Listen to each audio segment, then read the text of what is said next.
I'm your host, Wendy McKenzie. This is our first episode on the Wanda Beach Murders. If you like the show, we'd immensely appreciate if you could leave a 5-star review on your favorite podcast directory. And don't forget to subscribe while you're there, because a new episode comes out every Tuesday. You can also find us on Facebook and Instagram at Parcast, and on Twitter at Parcast Network.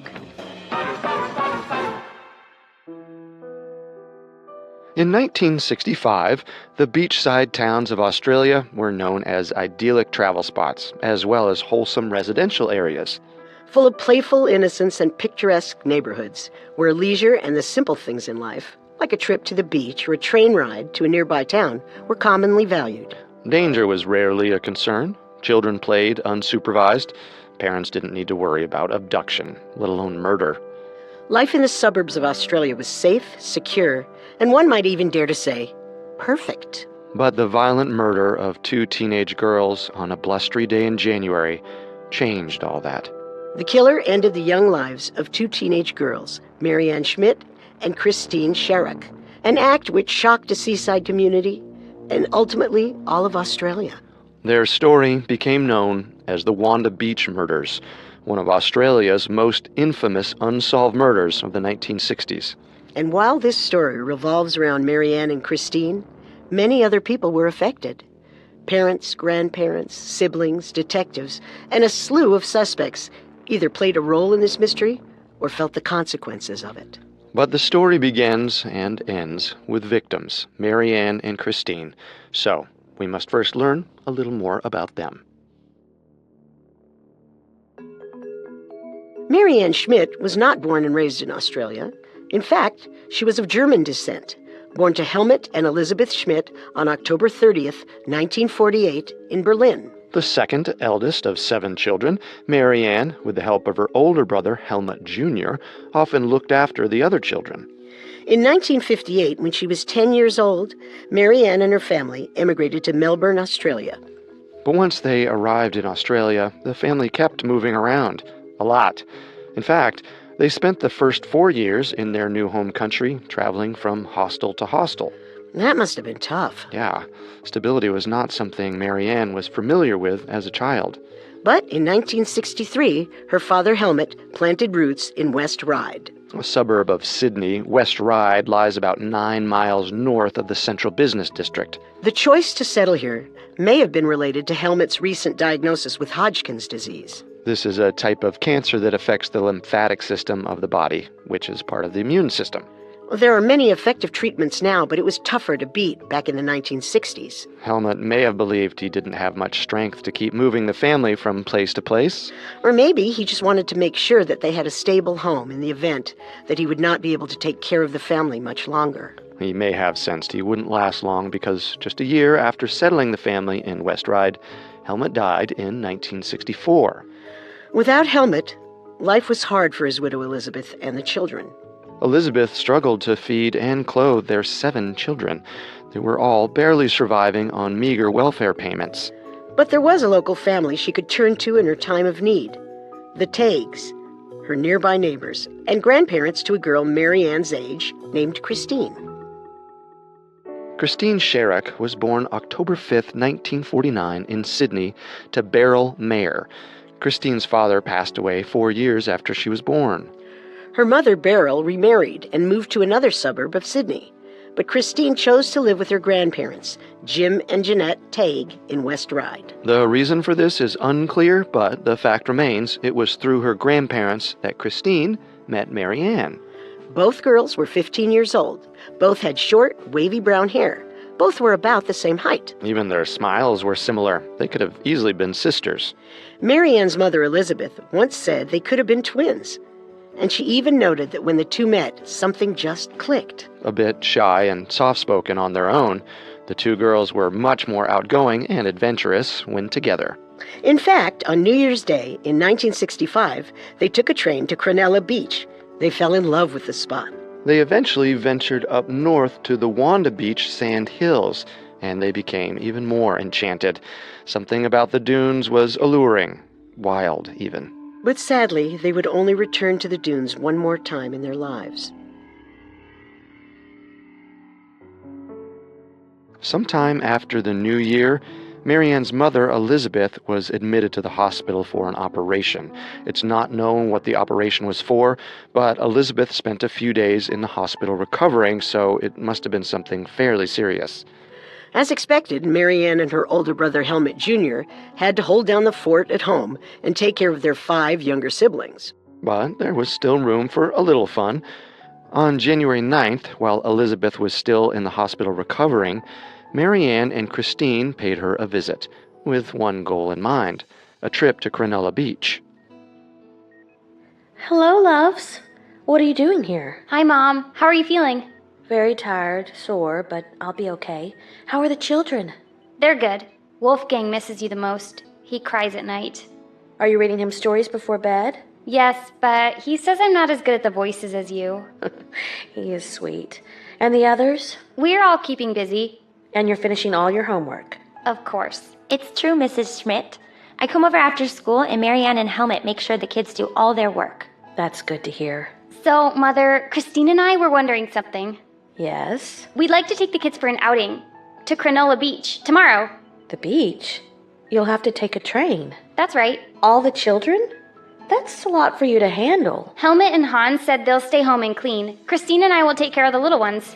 I don't know. I can't be there to help you. You don't need to. You have to rest. We'll be fine. Well, I guess it's okay, but you have to promise me, you both. Yes, Mrs. Schmidt? You'll watch over them very carefully. No running off without them. Of course, Mother. I promise. So permission was granted with that caveat. The plan was to go to the beach the following day, and the 2 girls would keep a close eye on the young ones. But the weather turned out to be surprisingly bad. So Marianne and Christine postponed their plans until the next day, January 11th. That morning, Christine told her grandmother Jeanette the news. I'm so excited to walk the sandhills again. Last time, Marianne and I didn't want to leave. When are you going to the sandhills? Today. I told you, didn't I? You did not. You and Marianne? Yes, and the kids. Wait a moment. With all those children. Christine did not get the response she was hoping for or expecting. Her grandmother pleaded with her not to go. It was a far walk from Cronulla Beach to the dunes, and she'd have all the children to worry about. She and Christine argued about it for some time until her grandmother conceded. Thanks, Nana. So Christine packed her bag for the day. She put in a towel, her small purse, sunglasses, a thermos of fruit juice, and a radio, so she and Marianne could listen to their favorite tunes on the beach. Around 8:30 in the morning, Christine, Marianne, and Marianne's 4 younger siblings, ranging in age from 5 to 10, headed to the train station. That was the last time the 2 girls would ever be home again. On January 11th, 1965, teen friends Christine Sharrock and Marianne Schmidt took the train with 4 of Marianne's younger siblings to spend the day at Cronulla Beach. Sometime later, the train arrived at Redfern, not too far from West Ryde. Here, the group prepared to board another train. Marianne's 9-year-old sister Trixie watched Marianne and Christine speak with a teenage boy who looked about 15 years old. But they were too far away for Trixie to make anything out. The boy eventually went on his way, and the group boarded a new train headed for Cronulla Beach. They arrived there around 11 in the morning, and to their surprise and disappointment, the beach was closed due to high winds and rough waters. But having made the journey by train, the kids were not about to just turn back and go home. They were determined to get to their destination and make the best of it. The group found an area near some rocks where they could be somewhat protected from the winds. But that wasn't what 7-year-old Wolfgang had in mind. He wanted to swim. Marianne thought the current was much too rough for that, but like little brothers often do, he nagged her until she gave in. Marianne took Wolfgang into a shallow area where he splashed around a bit. Hey, you're getting me all wet. After this, the kids all had a picnic, enjoying the sandwiches Marianne had packed. At one point, Wolfgang caught sight of a boy who looked like he was hunting crabs with a knife. Christine and Marianne began talking with the boy, but none of the other children could hear what was said, and they didn't get a good look at him. Now, sometime after this, Christine left the group. None of the children could say where she wandered off to or why. They just didn't know. What they did know was that she wasn't gone long. After Christine returned at around 1 p.m., Marianne told everyone they should take a walk to Wanda Beach. The kids left all their belongings hidden behind some rocks and started north. Wanda Beach is a little over a mile from Cronulla Beach, about a 20-minute walk. But factor in the high winds, and that could make the walk take longer, or just feel miserable. Sometime into the walk, the children began to complain. They were tired. We're almost there. And thirsty. We'll get a soda pop later. And cold. Quit whining. But the children didn't let up. All right, look. We left everything at the rocks. Do you want to stay here while Christine and I go back for the stuff? The children agreed they'd stay there. Okay, you all rest then. We'll be back soon. The girls started off, but something was wrong. They were going the wrong way. Marianne's 10-year-old brother Peter yelled after them when they continued walking north, away from their belongings. But the girls ignored him. They laughed as they disappeared into the sandhills, leaving the kids unattended. But it wasn't long before Peter told 7-year-old Wolfgang to go after them. He wanted Wolfgang to figure out where they went, while he would stay with Trixie and Norbert. As the story goes, Wolfgang followed his brother's orders. He went into the sandhills and saw the teenage boy from before, the one who was hunting crabs, with a knife. What's more, Marianne and Christine were with him. The three were conversing. But Wolfgang couldn't hear what they were saying. He did, however, watch them go even deeper into the sandhills and out of sight. But Wolfgang stayed where he was. There didn't seem to be any use following after them. They didn't appear eager to come back, so what could he really do? So at this point, Wolfgang waited at the edge of the sandhills. And back near the shore, Peter, Trixie, and Norbert waited for Wolfgang to return with Christine and their sister Marianne. Eventually, someone did emerge from the sandhills. The teenage boy, the crab hunter. But he was alone. Marianne and Christine were nowhere in sight. It can't be confirmed if this next part actually happened, since Wolfgang's story to authorities changed. But he claimed that he spoke with the teenager. Wolfgang asked, "Where are the girls?" He asked again. But the boy didn't answer. That was the last Wolfgang saw of him, and he was the only one of all the children to see the boy up close, which meant Wolfgang was the only one who could give a description. After the murder, the Sydney Morning Herald launched a news story with the headline, "Boys saw youth walk into sandhills with schoolgirls." That was one piece of a very strange puzzle. Wolfgang later gave a description of the mysterious boy. Fair to light brown hair, medium build, wearing gray pants and carrying a blue towel and a knife. A knife he was presumably using to hunt crabs. But what else could he have used that knife for? When interviewed, Wolfgang later admitted that the boy seemed angry when he came from the sandhills. It's tough to know if this was true also, or just Wolfgang trying to craft a story for the investigators, which he thought might help the case. Wolfgang was only 7 years old and would have most likely been susceptible to suggestion. And the pressure to provide information. When Christine and Marianne didn't return, the other children left on their own. That's right. They boarded a train and headed home. What's strange is that when the kids returned home to their two older brothers, Helmut Jr. and Hans, no one called the police right away. This is strange. Did Helmut think his sister and Christine just wandered off and then would return on their own? It's unclear. And there was no mother or father at the house to worry and alert authorities.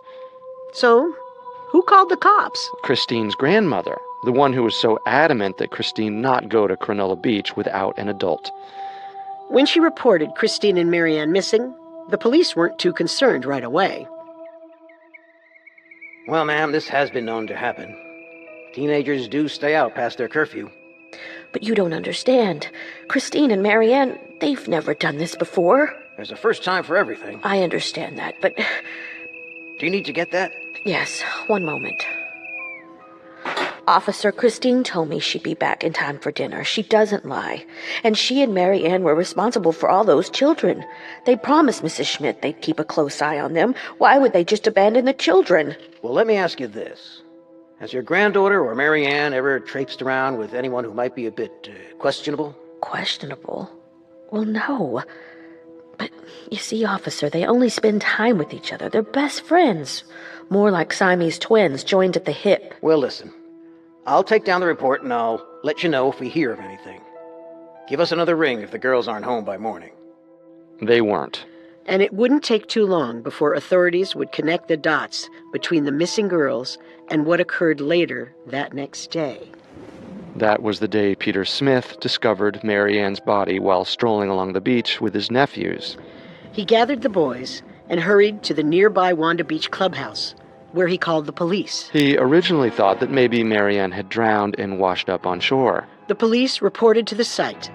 They saw 3 feet protruding from the sand. 3. That could only mean that there was another victim. Christine Sharrock.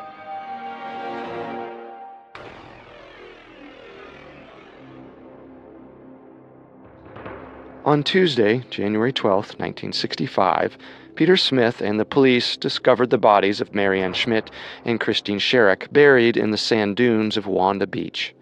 When the bodies were examined, authorities found that Marianne's throat had been slit severely, almost to the point of decapitation. She had also been stabbed 14 times, with one wound going through her heart. Christine, on the other hand, had a fractured skull and was stabbed at least 6 times. But there was something else authorities noticed about the crime scene. There was a drag mark. That's right, a drag mark that was nearly 37 yards long, leading to the grave site, and they found traces of blood in the sand. This most likely meant that one of the girls tried to escape by running away, but she was eventually caught, killed, and then dragged back to be buried with the other. Time of death was determined as sometime between 2 p.m. and midnight on January 11th. When investigators combed the dunes searching for evidence, they eventually found a crude blade that had tiny traces of blood on it. But unfortunately not enough for any kind of testing. It is believed that the killer most likely took the murder weapon with him. The bodies of Christine and Marianne were taken by authorities and examined by Dr. Lang, the director of forensic medicine at the city morgue.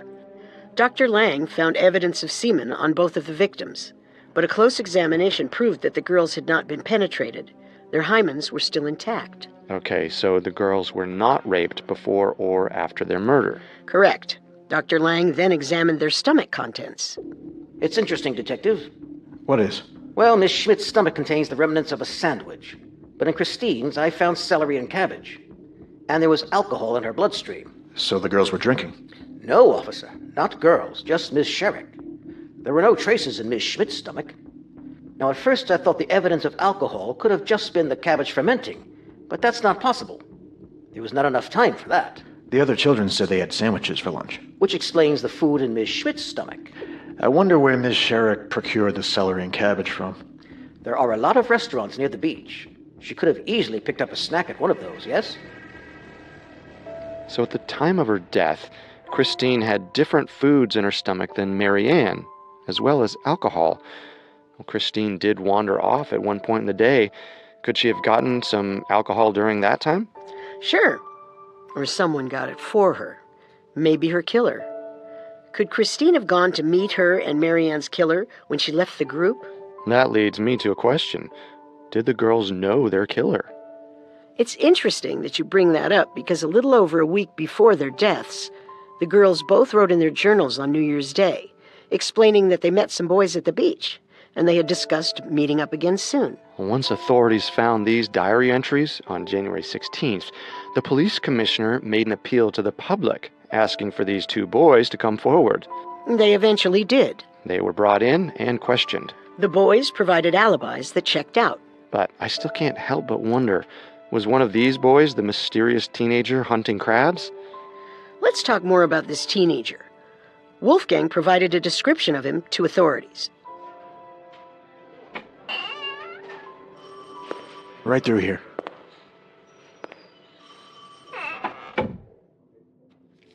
Hello, Wolfgang.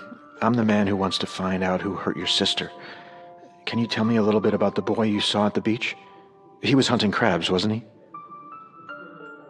Are you upset, Wolfgang? A little nervous? Would it help if we brought your big brother in here? Do you want me to get Helmut? Helmut joined Wolfgang for the questioning. Eventually, Wolfgang gave a description, but there's debate about how accurate it really was, and if the events described actually happened. As the interview went on, Wolfgang seemed to change his story. Maybe in an attempt to provide as much information as he could to help his sister. Maybe because he honestly couldn't remember what happened exactly. Did Wolfgang actually talk to the boy? Or did Wolfgang embellish this part in the hopes of being helpful? Soon after, authorities released a sketch and a description based on the interview with Wolfgang. Police have released a description of the suspect leaving the Sand Hills, as well as a sketch based on an eyewitness account. Part of the description read, 16-year-old surfy with long blonde hair. Unfortunately, this pretty much described every teenage boy in the area. This was a beach town. The description was far too generic. Which meant the police would have to sift through a plethora of reports. And then the reward was announced, an amount that equaled about $20,000 at the time. Which would equal about $250,000 today. The phones rang off the hook. One of these calls was from Dennis Dostine. On January 11th, the day of the murder, Dostine was walking along the beach in the afternoon with his 5-year-old son when he noticed Marianne and Christine walking in the dunes. He told authorities that one of them kept looking behind her as if she were being followed. Aside from the murderer, Dennis Dostine was the last person to see Christine and Marianne alive. But that was really all the information he could give. It didn't help much. A few witnesses came forward and each gave a description of a man on the beach that day who was going up to women and asking for sex. Could this man have been the killer?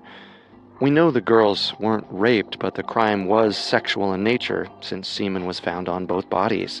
Then there was the report of a naked man seen walking out of the sandhills. But this wasn't completely strange for this beach. The sand hills were a very private area, and people were known to sunbathe in the nude there. But that's not all. The dunes were a destination for many unsavory types. And the area was so isolated from everything. You can imagine why someone with bad intentions would choose an area like this. Marianne's brother Hans, who stayed home the day Marianne and Christine disappeared, went to the dunes after his sister's death. He remembers it being so quiet up there that he couldn't even hear the waves from the ocean. Which means it's likely no one heard the girls screaming or fighting for their lives. And the killer probably knew that. He took advantage of the abandoned and isolated spot. Other reports came in. One discussed a suspect who became known as the Man in the Iron Mask. This, of course, is a reference to a character in the Alexandre Dumas novel by the same name. But the Man in the Iron Mask at Wanda Beach? This was a John Doe who was covering his face with a sheet of corrugated iron. Why? We don't know for sure. People have speculated he was shielding his face from the blowing sand, or maybe the sun, or maybe he was using it to hide behind as he spied on some young female sunbathers. Well, whatever the reason, the media had fun with this suspect. In fact, the media stirred up a lot of hoopla surrounding the so-called suspects that actually weren't serious suspects at all. They'd get a tip, or they'd hear bits and pieces from the investigation, and they'd make a mountain out of a molehill, right? Exactly. And sadly, that's what this case seemed to have. Molehills. Nothing at the start to really run with, and definitely no mountains of helpful information. Leads became dead ends. Suspects were quickly eliminated. While all this was happening, the families of Marianne and Christine were busy mourning the loss of these two teenage girls. 2 separate funeral services were held on January 20th, 9 days after the girls were murdered. Marianne was cremated, but Christine was buried next to her father. After the release of the description and the sketch, investigators decided to get a psychological profile done on the suspect. That, too, was released to the public. It was believed that the killer lived close to the crime scene and was extremely familiar with the geography of the Sand Hills, as well as how isolated the area was. The killer was probably a loner who spent a lot of his time spying on sunbathers and hoping to catch couples having sex. So most likely a peeping Tom. Right. The report also suggested that killing Marianne and Christine was most likely to fulfill dark impulses the murderer couldn't escape. Seeing the girls probably triggered those urges. But was this killer a random voyeur or someone the girls planned to meet up with? Following the murder, some investigators went undercover as sunbathers. They performed a stakeout on the beach to see if the murderer returned to strike again or visit the scene of his crime. This also didn't lead anywhere. But between all the public statements from the police department, the sketch, the description, and the psychological profile, the reports were endless. And detectives, about 40 of them assigned to the case, had to sift through all this. Eventually, the team of investigators decreased to under 10. The case began to cool. Then something happened, which thrust investigators onto a new lead. On January 29th, 1966, about a year after the Wanda Beach murders, a woman by the name of Wilhelmina Kruger was found brutally murdered. She was 57 at the time of her death and had been working at the Piccadilly Arcade in Wollongong, Australia. This coastal town is about an hour's drive away from Wanda Beach. She had been mopping the floors at the top of an escalator when she was struck hard in the head. Detectives found a horrific sight when they reported to the scene. A bloody trail down the escalator and 2 flights of stairs. She was at the bottom of a staircase in a carport. Who is she? Wilhelmina Kruger. She's been working here for over 2 years. Doing what? She was a cleaning lady, graveyard shift. We think she was attacked around 4 a.m. Start of her shift? No, she clocked in at 2 a.m. The killer attacked at the top of the escalator, then dragged her down 2 flights of stairs. God awful. And the wounds? Stabbings. Multiple. Her face, abdomen, and she was... Yes? She was also strangled. This woman has been mutilated beyond recognition. It was a ruthless killing. And I can't help but think... What? It reminds me of another. Detectives on the case began comparing it to the Wanda Beach murders and believed there was indeed a connection. The killing was similar. Multiple vicious stab wounds. The dragging of the body. Was it also sexual in nature? I don't believe so. But the investigator in charge held a press conference stating that he felt the murder was linked to the Wanda Beach murders due to the similarities. This detective would not be the only person convinced of the connection. Detective Seth Johnson, who began working on the Wanda Beach murders case, would have a meeting in 1975 that would illuminate the investigation in a new way. He sat down with a man named Alan Bassett, a convict who gave him a painting that Johnson believed was the key to unlocking 3 separate murder cases, including the Wanda Beach murders and the death of Wilhelmina Kruger. Was it an insane theory, or would it prove to have some merit? In addition to Bassett, investigators would also scrutinize another convict, Derek Percy, who killed an 11-year-old girl in 1969. Percy chose his victim from another Australian beach and pled insanity to avoid a harsher sentence. And at age 17, when he was living near Wanda Beach at the time of the murders, Percy resembled the sketch of the killer. But then again, so did several other surfy types.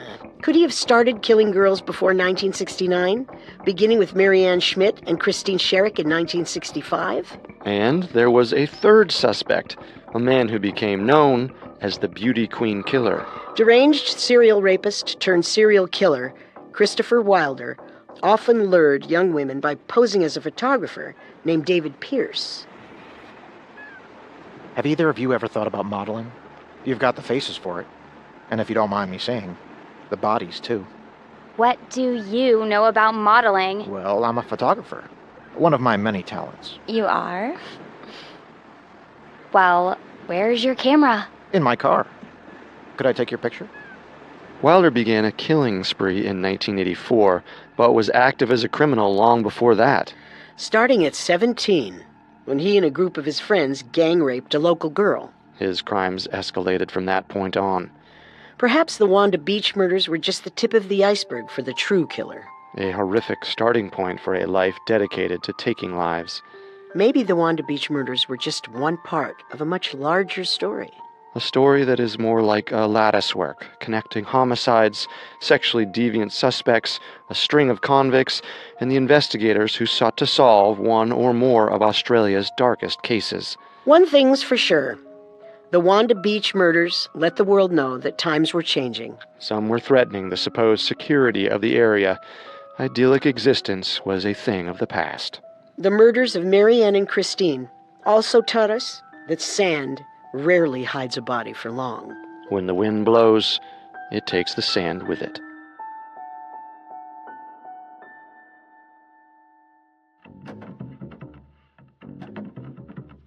Don't forget to subscribe to Unsolved Murders on Apple Podcasts, TuneIn, Google Play, SoundCloud, Stitcher, Spotify, or any other podcast directory. If you like what you hear, please leave a 5-star review or tell us what you think on social media. We are on Facebook and Instagram as @Parcast and Twitter @Parcast Network. It seems simple, but it really helps our show. A new episode comes out every Tuesday, and next Tuesday we'll continue our investigation into the Wanda Beach murders. Thank you so much for listening. We'll see you next time. If we live till next time. Unsolved Murders True Crime Stories was created by Max Cutler and developed by Ron Cutler. It is a production of Cutler Media and is part of the Parcast Network. It is produced by Max and Ron Cutler, sound designed by Kenny Hobbs with production assistance by Ron Shapiro and Paul Muller. Additional production assistance by Maggie Admire and Carly Madden. Unsolved Murders is written by Jessica Malo and stars Carter Roy and Wendy McKenzie. The amazing cast of voice actors includes, by alphabetical order, Mike Capozzi, Jerry Courtney Austin, Kenna McEnroe, Sarah Miller Cruz, and Steve Pinto.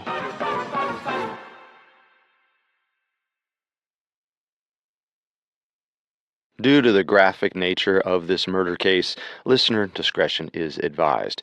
This episode includes dramatizations and discussions of murder and assault that some people may find offensive.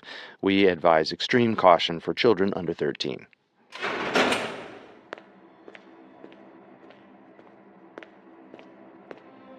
Hello, Detective. Alan? The time between your visits is getting shorter. Why is that? Not enough work at the department? Are things getting quiet? Not particularly. Some things quiet down over time. Most men on the force ignore them. But some of us keep thinking about old cases.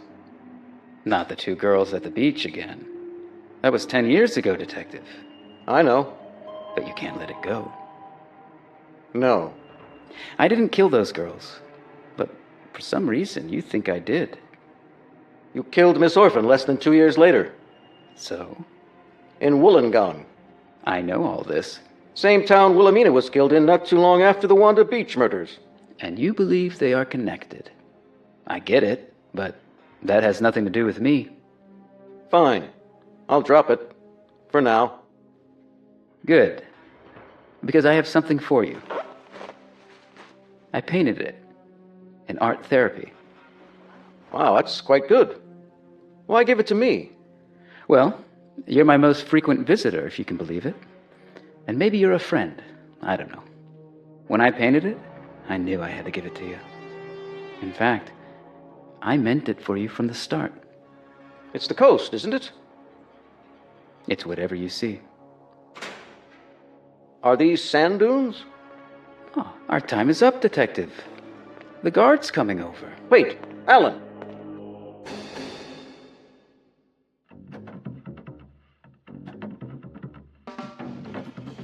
This is Unsolved Murders, True Crime Stories. I'm your host, Carter Roy. And I'm your host, Wendy McKenzie.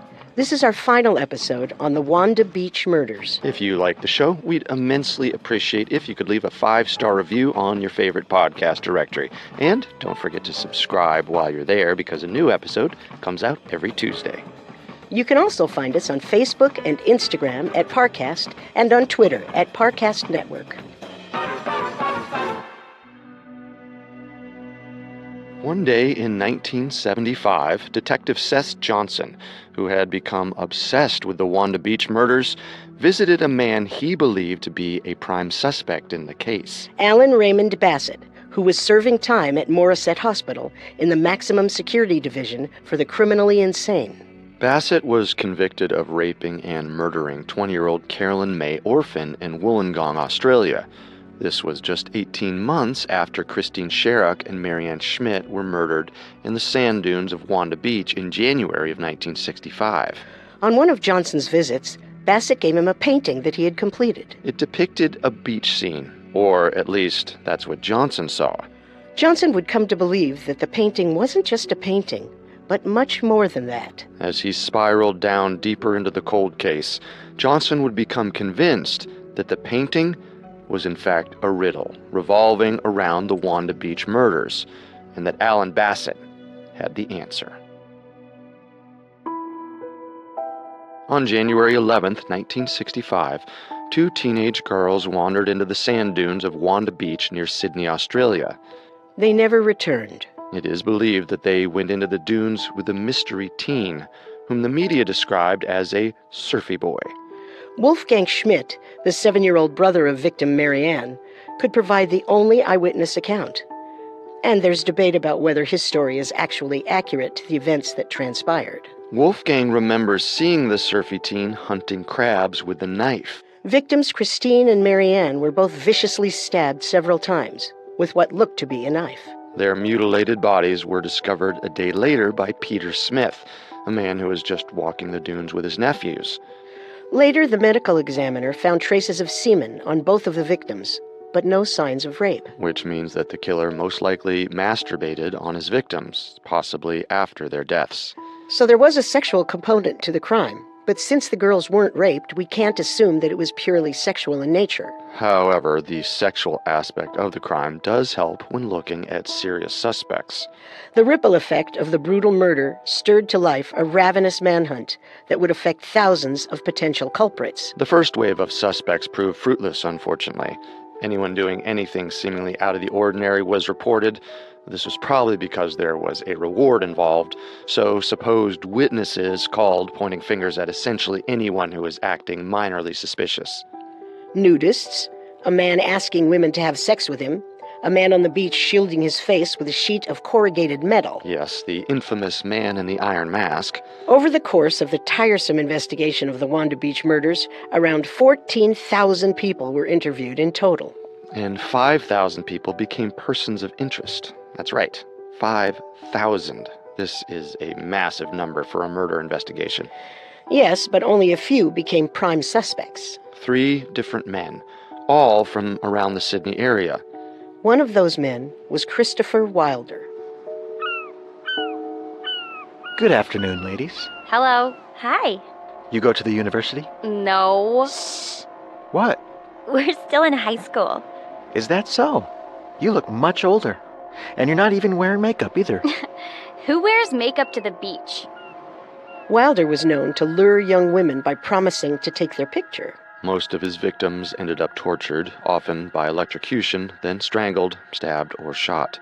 Christopher Wilder would actually become a pretty prolific serial killer. But what led up to that? Where does the story of suspect number 1 begin?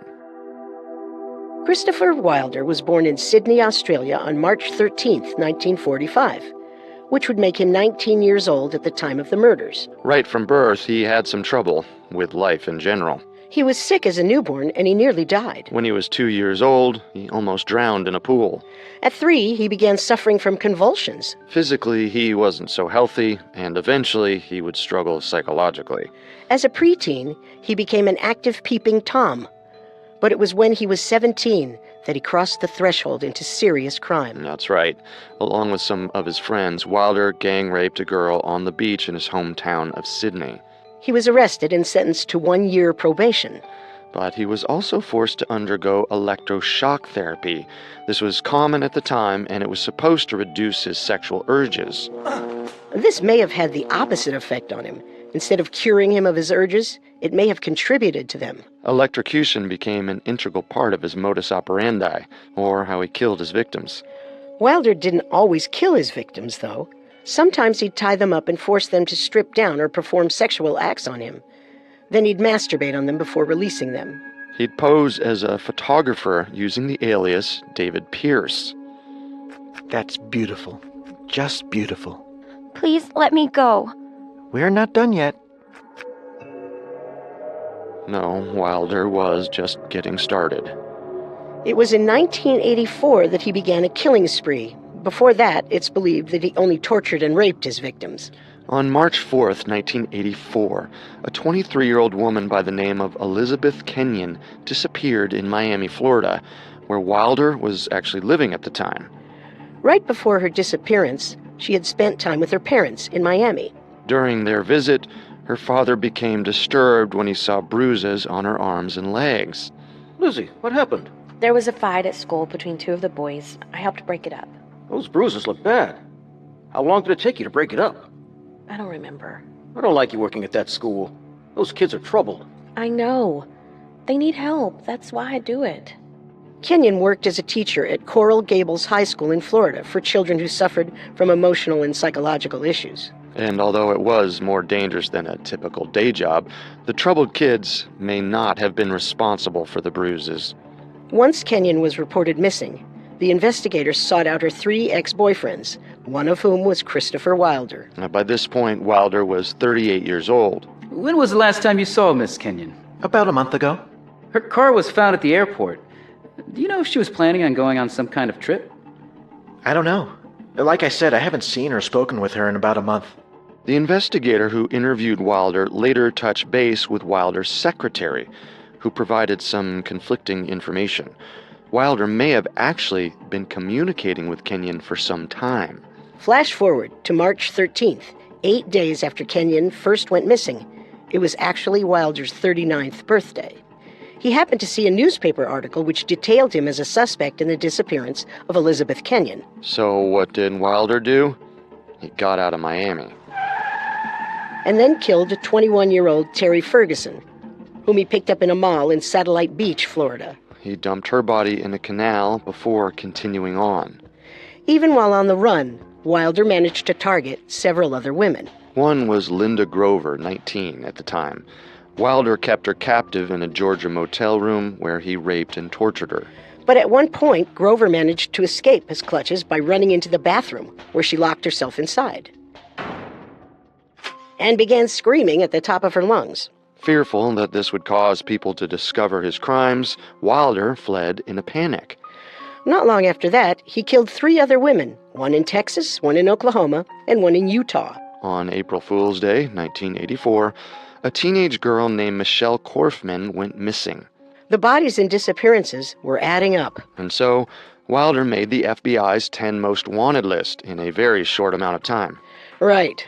It only took him 1 month. In the media, he became known as the Beauty Queen Killer. Since he targeted young, attractive women. It is believed that by April 1st, he had killed at least 7 women. The new moniker may have even fueled him more, because he then abducted Tina Marie Ricicco, only 16 years old, and used her to lure other female victims. But it seems Wilder may have felt authorities begin to close in on him, because he eventually let Ricicco go. He just dropped her off at Logan Airport in Boston.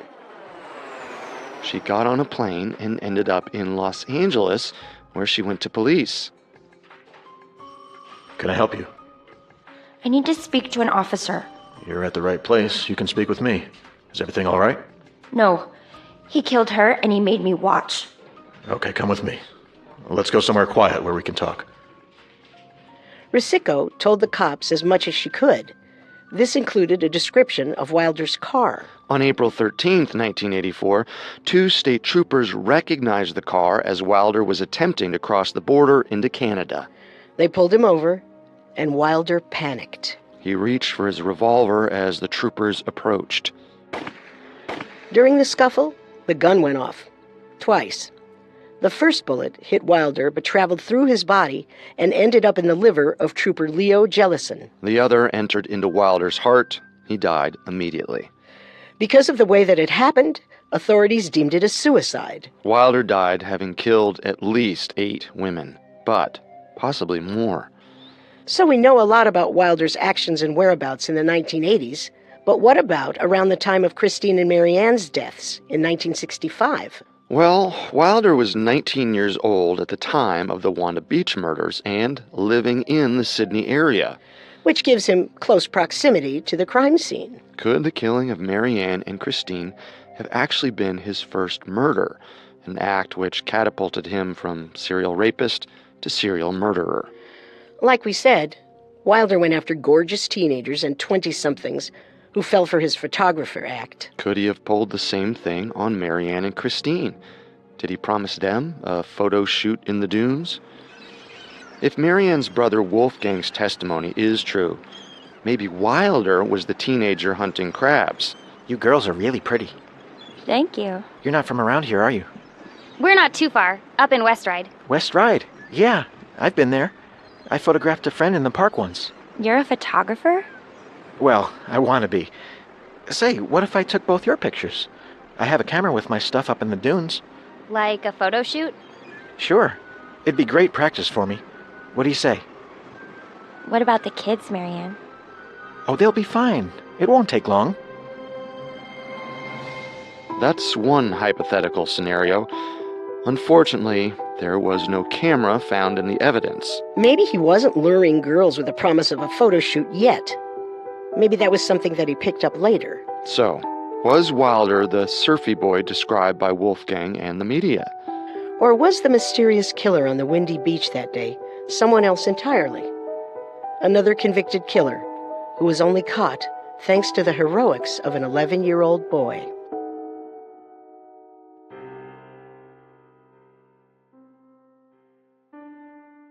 Though Christopher Wilder was a prime suspect in the Wanda Beach murders, the timing does not quite add up. Wilder did not start his killing spree until he was living in the United States in the mid-1980s, 20 years after the terrible events at Wanda Beach in 1965. However, because Wilder was living in Sydney at the time, it is possible he gave in to his desire to commit murder at a much younger age. But there was another troubled young man who can be placed even closer to the murders. So close, in fact, that he was staying within 1 mile of Marianne Schmidt and Christine Sharrock's hometown at the time of their murder. At one point in the investigation, authorities took a hard look at this man, who was already incarcerated for the murder of a young girl. This man was Derek Percy. Not only was he serving time, but he was also considered a suspect in another unsolved case. That would be the famous Beaumont children disappearance, which we have also covered on Unsolved Murders. On January 26, 1966, just a little over a year after the Wanda Beach murders, the 3 Beaumont children, Jane, Arna, and Grant, went missing from Glenelg Beach in South Australia. Witnesses recalled seeing a man talking and playing with the children. It is believed he kidnapped and killed them all. Their bodies were never found. In their investigation, detectives discovered that Derek Percy was in the vicinity of the beach the day the children went missing. He was also in the vicinity of the Wanda Beach sand dunes the day Christine and Marianne were murdered. Percy served in the Navy and would arrive and depart from Australia's beaches quite often.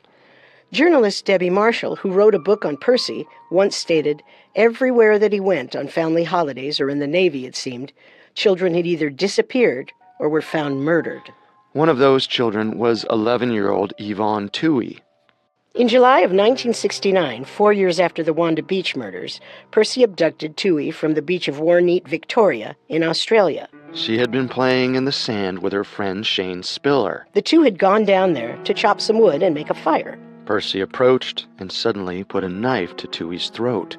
He ordered Spiller to come with him as well, but instead, the young boy pulled out a small hatchet he had brought to chop wood. He waved it wildly at Percy, using it in self-defense. And it seemed to work for Spiller. Percy ran off with Toohey in his clutches, but left Spiller on the beach. But the story doesn't end there.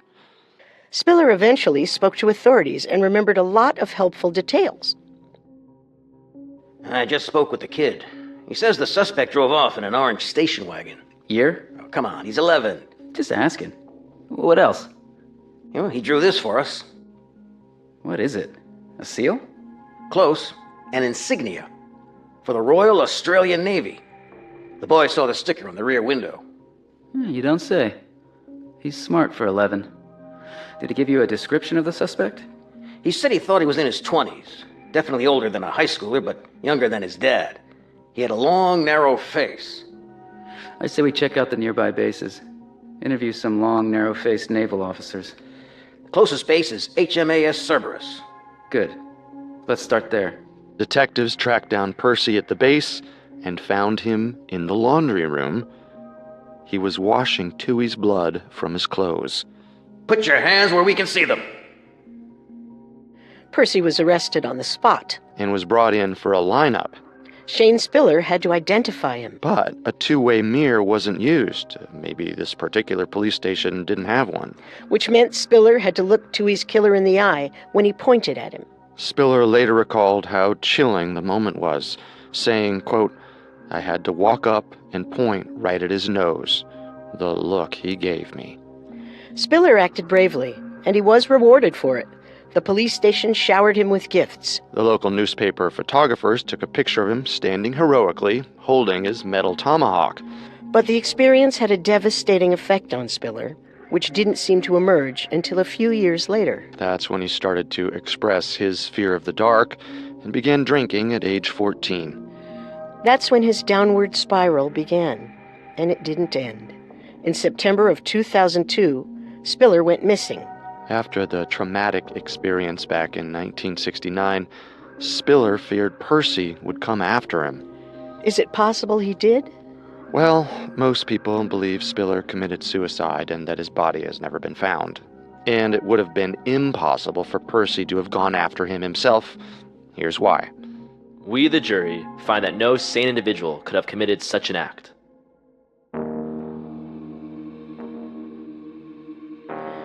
Percy was deemed criminally insane when he was on trial for the murder of Yvonne Tui. He was sent to prison and eventually remanded indefinitely to a mental institution. But the punishment was far less severe than it otherwise would have been, considering the insanity verdict. Though many feared his release, it never happened. Sometime during his imprisonment, authorities had Percy undergo a psychiatric evaluation. One of the psychiatrists wrote a report. Part of it read, quote, "Mr. Percy does not suffer from a mental illness and is not detainable under the Mental Health Act. He does have a personality disorder, and his ability to experience human emotions is severely restricted. The most serious aspect of his personality is his sadistic fantasy life, which revolves around children, their torture, and mutilation. He has no motivation to curb or control the deviant sexual fantasies. I would be pessimistic about his ability to respond to any form of treatment. Mr. Percy is not suitable for transfer to hospital even though he was found not guilty by reason of insanity." End quote. So it's almost as if psychiatrists saw him as a lost cause that no medication or treatment could fix.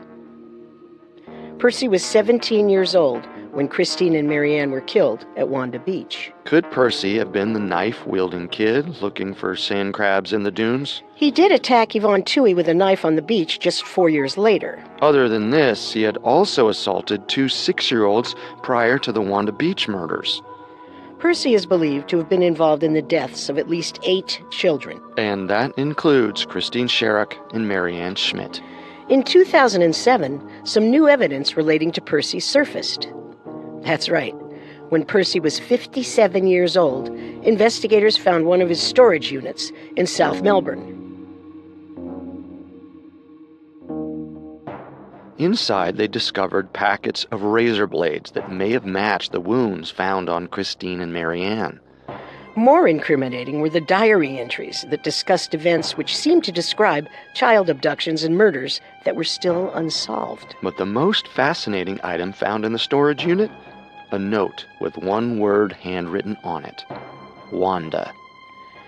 Was this referring to a woman or a place? A potential victim or a murder site. Could it have been a note to himself to target a young child or teenager at Wanda Beach? Or was it a memento for a crime already committed? While in prison, Percy was very quiet and kept to himself. In other words, he never gave up any information. Mr. Percy, have you harmed any other children? Possibly. I can't remember. That became his signature line. His prison file states, quote, "He presents as cold and emotionless, meticulous and methodical." Getting any kind of information from Percy has been described as like pulling teeth. That's a man who knows how to hold on to his secrets. Sadly, most of his secrets went to the grave with him. Still incarcerated at the time, Percy died in St. Vincent's Hospital in Melbourne, July 23, 2013. We know that he was a child killer. The death of Yvonne Toohey proves that. But was he a child serial killer? And did he murder Christine and Marianne in 1965? We've asked that question for Christopher Wilder as well. But there's another man we can't overlook. A third convicted murderer, a man so bold as to taunt a relentless detective with a particular and suggestive painting. Could this be where the secrets of Wanda Beach lie? On the canvas of a rapist and murderer.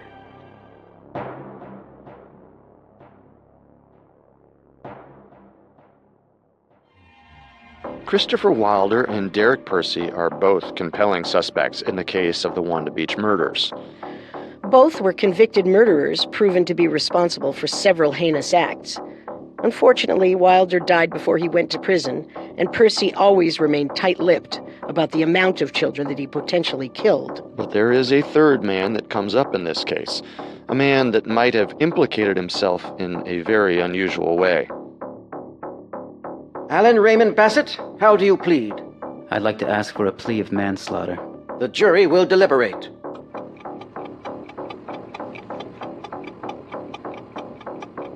The jury has deliberated for 16 minutes. Have you come to a verdict? We have, Your Honor. Proceed. We find the defendant guilty of murder. In 1966, 21-year-old Alan Raymond Bassett was found guilty of the rape and murder of 20-year-old Carolyn Orphan. The evening of the crime, Bassett had met Orphan at a dance and offered her a ride home. He used this as an opportunity to attack. He was sentenced to life in prison. However, following the trial, Bassett underwent a psychiatric evaluation and was found to have schizophrenic tendencies, so he was sent to Morisset Psychiatric Hospital in New South Wales.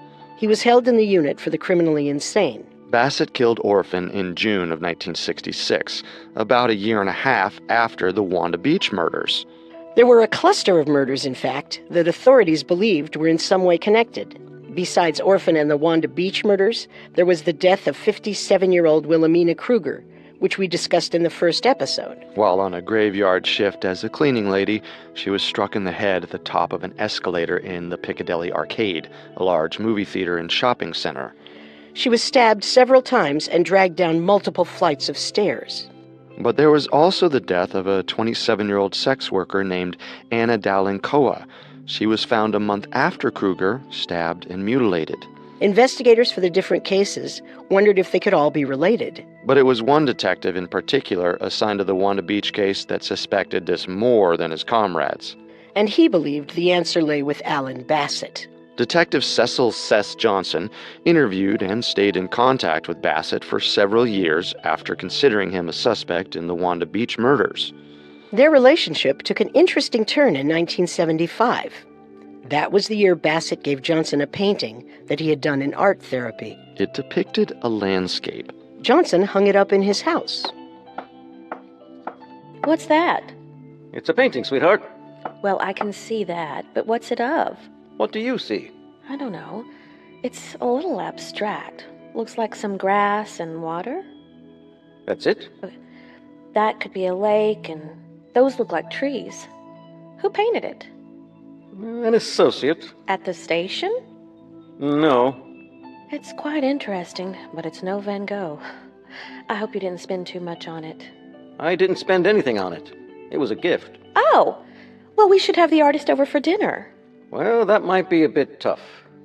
Johnson became convinced that this was Bassett's way of admitting his guilt for the Wanda Beach murders, and perhaps those of Kruger and Dowling-Koa.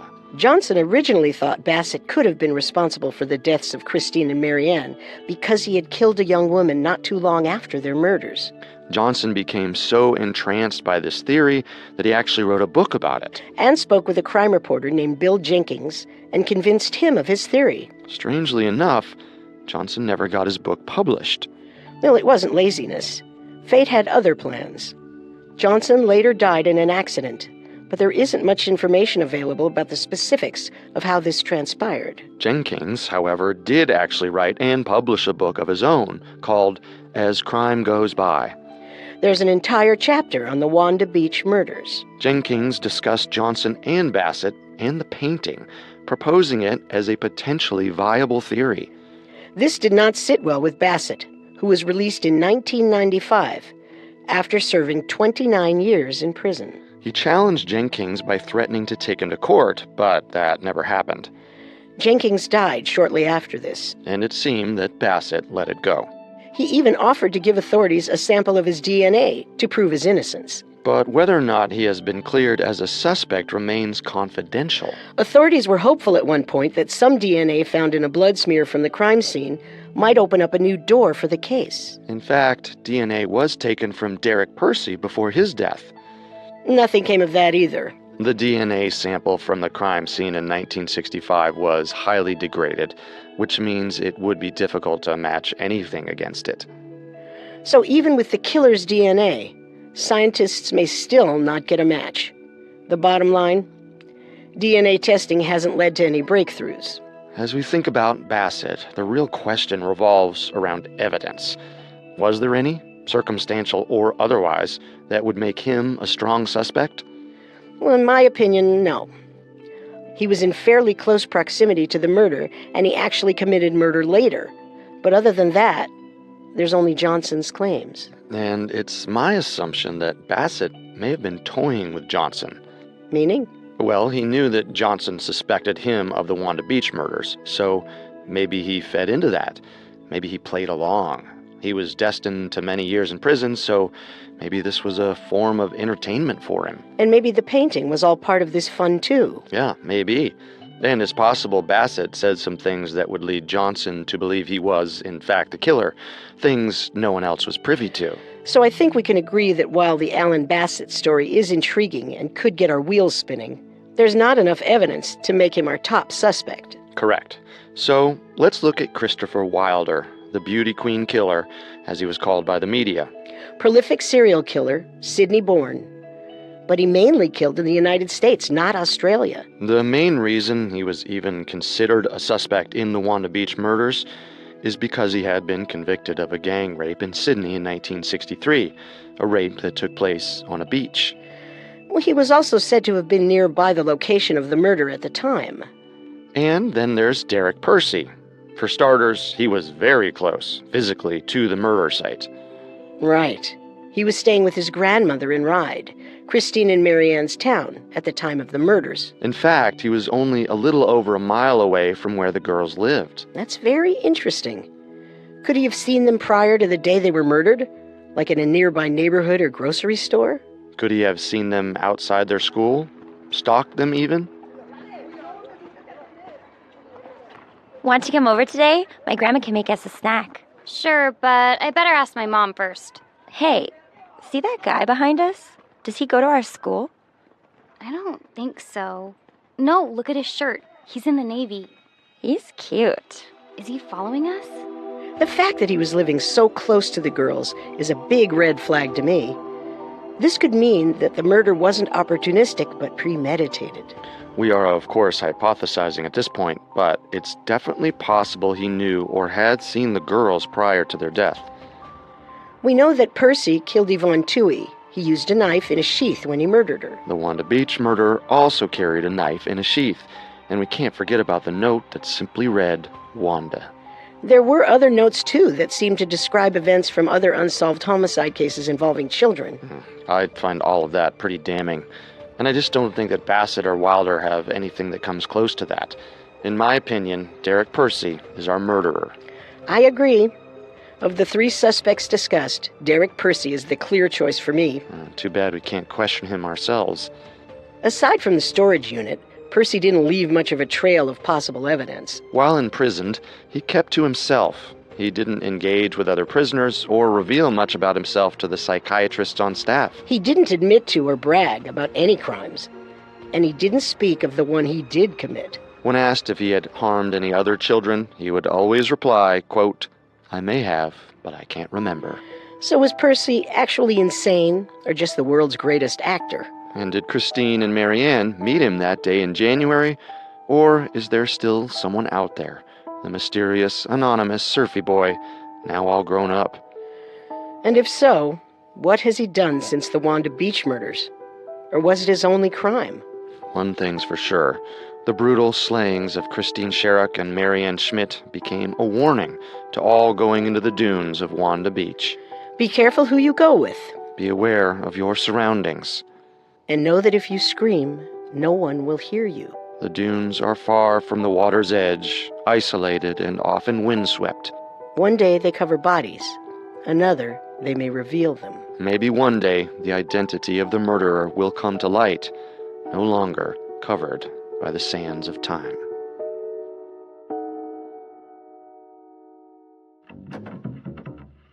Don't forget to subscribe to Unsolved Murders on Apple Podcast,